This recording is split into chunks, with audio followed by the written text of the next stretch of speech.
Well, hi everyone. I'm John Rethlin with a retro review of WWE Judgment Day 2005. Otherwise known as a SmackDown, a 3-hour SmackDown with limited commercials, because this wasn't a very good show. It wasn't. It was barely pay-per-view ready at all. I mean, with the exception of the last two matches, I would argue this could have just been put on SmackDown. You could have cut out a couple of the matches and just presented us in a 2-hour show. The main event did have some blood, and Eddie and Ray at least delivered a good match, except for the dodgy finish. And that's actually what the thing was about this about these matches, is they had dodgy finishes, or ridiculous finishes, or in the case of some, they made the referees look like idiots and made the wrestlers look like idiots. And oh yeah, they had the Kurt Angle, Booker T storyline that involves Sharmell and some stuff that I'm going to try to not get angry about. I didn't like this pay-per-view very much, and I'm going to tell you why. Because it was shit. This is when SmackDown, while it had some great talent, was not delivering some great matches. So I'm going to bum rush through some of this stuff. So we get clips of the various feuds to hype up the show. Cole and Taz on commentary. Back when Michael Cole was tolerable on commentary, and you could sort of understand whatever the fuck Taz was saying, whatever the fuck his butchering of the English language was. And look, it's nice of Taz to sign with AEW, but I didn't understand him back then, and I barely understand him now. So anyway, Eminem with Melina, Mercury, Nitro with Melina. They are the tag team champions. Well, Mercury and Nitro are, and they took on Hardcore Holly and Charlie Haas. Haascore Charlie. That's actually what they should have called him. They should have made a shirt. Why did they hate Charlie Haas so much? Outside of his teaming with Shelton Benjamin, I never understood why they had such an issue with Charlie Haas. He was a legit worker, a legit talent, great in the ring. Sure, he maybe didn't have the best personality in the goddamn world, but they were always putting him with random guys that made no goddamn sense. And why did they hate Charlie Haas? This match also was okay. Melina screaming got annoying. Melina kind of always annoyed me as an on-screen character, but at least she could wrestle. She could. The screaming thing I never really cared for. Batista must have liked it. That's a bit mean, but you know what? It is what it is. To be fair, though, it was a Dynamite act. Melina did compliment Nitro and Mercury very well. Hardcore Holly, hitting some chops. Ouch. Big old schmoz at the end. Snapshot for 3. So we then get Carlito versus Big Show. This is when Matt Morgan returned, was using the F5, and they gave him a stutter. Why did they give one of the most talented big men that WWE botched horribly a stutter? Because he cut great promos in OVW. He was great. He sputtered, stuttered, all this shit. It made no goddamn sense. And, oh yes, Carlito got tossed around by Big Show. There was a ref bump and an F5 from Matt Morgan, because this was during the time where Brock and WWE were kind of at odds, you know, which was very, very weird. It was them taking a shot at him, and then Brock would go to New Japan later in the year, and it made no goddamn... I think he went later in the year. Maybe he had already been... I don't quite remember, but it was very, very odd. And also Matt Morgan was not helped by this at all. I miss Carlito. I like Carlito. I like the character. I liked his theme. Thought he was a pretty good wrestler. I'm not saying he was a world champion there.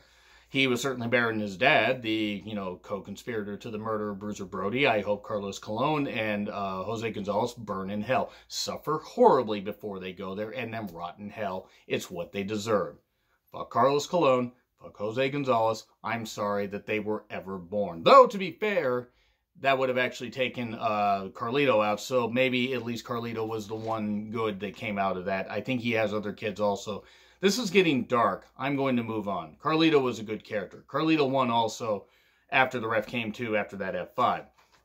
We then get an Angle and Booker T video package, and I'm going to preface this by saying that this is stuff Kurt Angle was saying. He called her a gutter slut.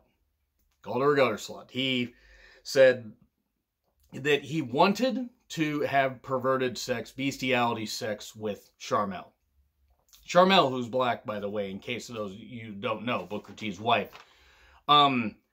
Never mind the abuse overtones there. There's the racial overtones as well. This was bad. And why did they make Kurt do this? Why did Kurt agree to do this? Who thought this was a good idea? Vince. It was fucking Vince. Vince is a goddamn idiot for this. And this storyline was motherfucking embarrassing. I didn't like this pay-per-view very much. Did I say that already?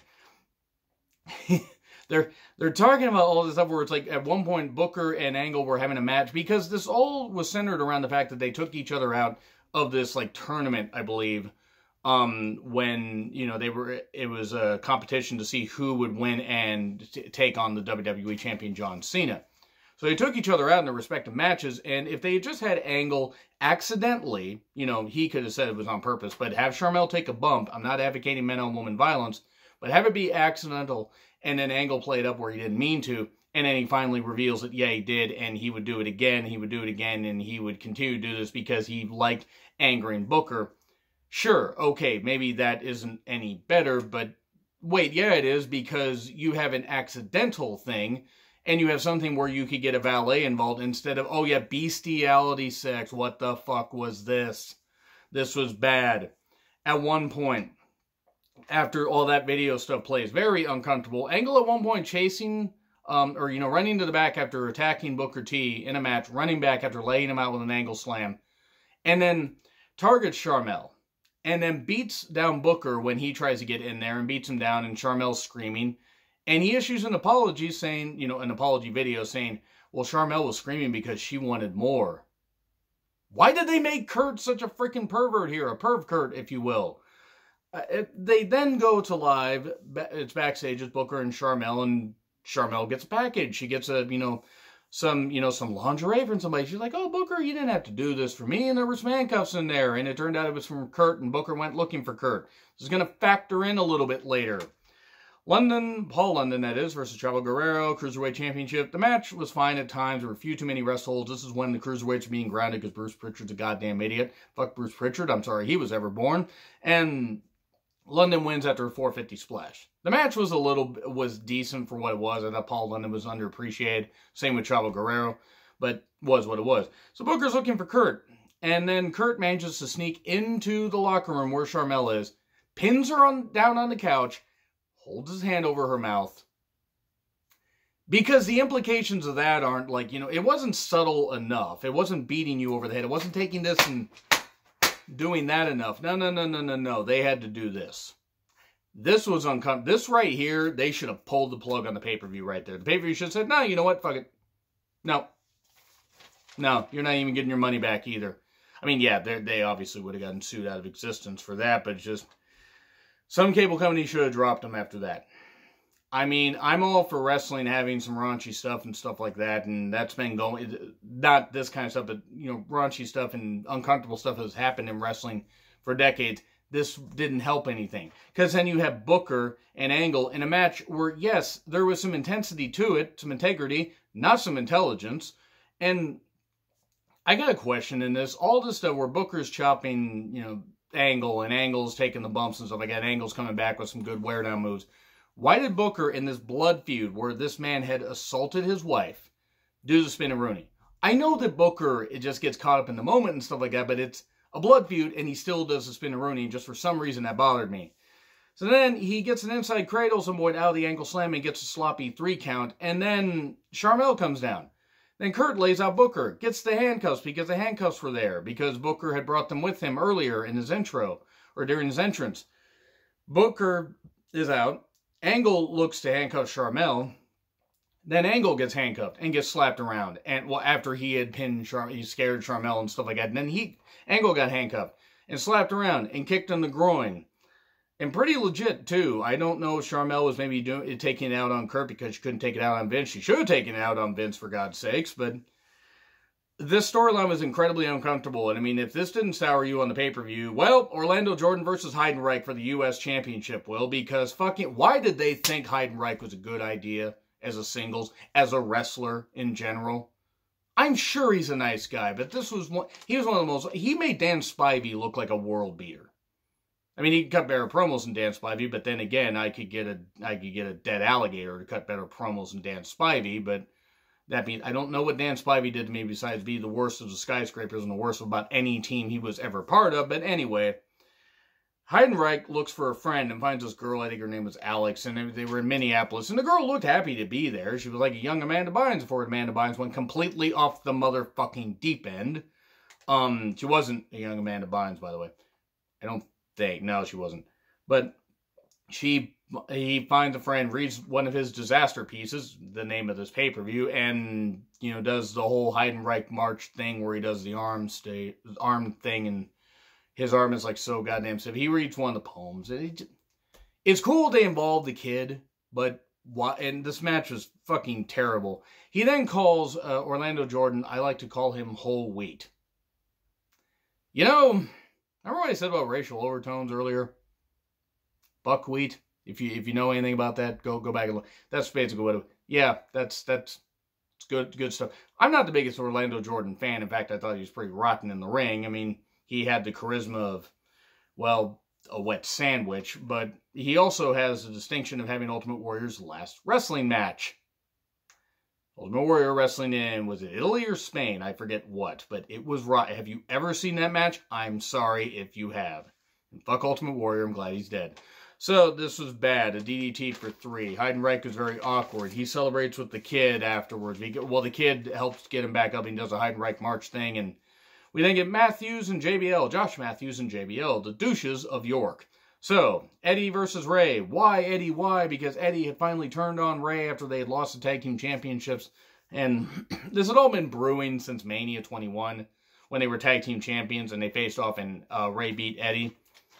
And Eddie was just upset because he had never beaten Ray, if you ignore all the shit in WCW, but whatever. This match was, you know, great. Of course, you have the package promo before, don't make me take away their papa. Eddie's heel turn in 2005, turn and run in 2005 is, I would say, right up there with some of the best. Because Eddie could make you hate him. He was always, do you think Eddie was better as a face or a heel? Because I think it's really a toss-up. He can make you love him, and he really was a complete package, and I miss Eddie Guerrero to this day. The match was physical, spinebuster on the announcer's table, some really good stuff, well-paced, looked like Ray was going to get the victory, he kept getting his ribs targeted, and eventually, after Chavo Guerrero tried interfering, he got taken out, and then Ray tries jumping off the ropes, chair to Ray's face, Ray gets laid out with the chair, and that's it. So yeah, dodgy finish, but at least with this feud, it made sense, because you knew this feud was just beginning. It was a little cheap, but I understood it here. What was a little cheaper was JBL versus John Cena. I Quit match for the WWE title. JBL comes out in his white limousine. Cena comes out on an 18-wheeler thing. You know, a trailer, well, without a trailer, just flat bed and a turntable. Gets Byro, gets all this stuff because he was going to have a rap album coming out soon. Maybe the rap album had already come out. I don't fully remember. This match is notable for a few things. One, JBL taking a backdrop onto the announcer's table looked like it hurt his back. Oh, too damn bad the bully got hurt. Notable for mainly 2 things. Cena blading too deep after a chair shot. Fucking hell, Cena bled like crazy. And then battling all over. They do bumps on the limo. They do bumps where JBL goes through a TV. Bumps on the trailer, you know, the flatbed trailer. And then also, not King of the Road. We did not have a King of the Road match pop up out of this, thank fucking Christ. And the cheap finish, though. Cena's bleeding like crazy. I mean, it was kind of uncomfortable. It wasn't as bad as Eddie bleeding at the previous Judgment Day 04, which I probably should go back and watch at some point. But my God, that match was uncomfortable.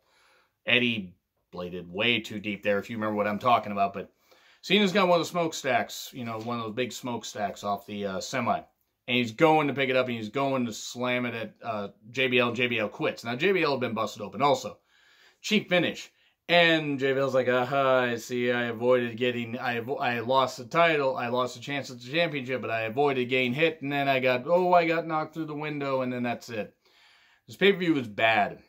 Nothing really saved it. It's one of the worst pay-per-views WWE put on during the original brand split.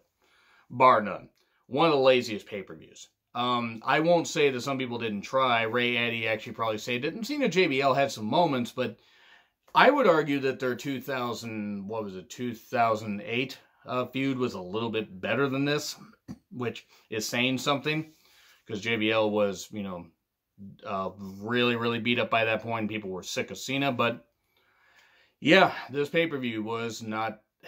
It wasn't good. Anyway, guys, let me know what you think in the comments. Like, share, subscribe, Twitter handle in the description. I'm John Cena. I'll see you soon.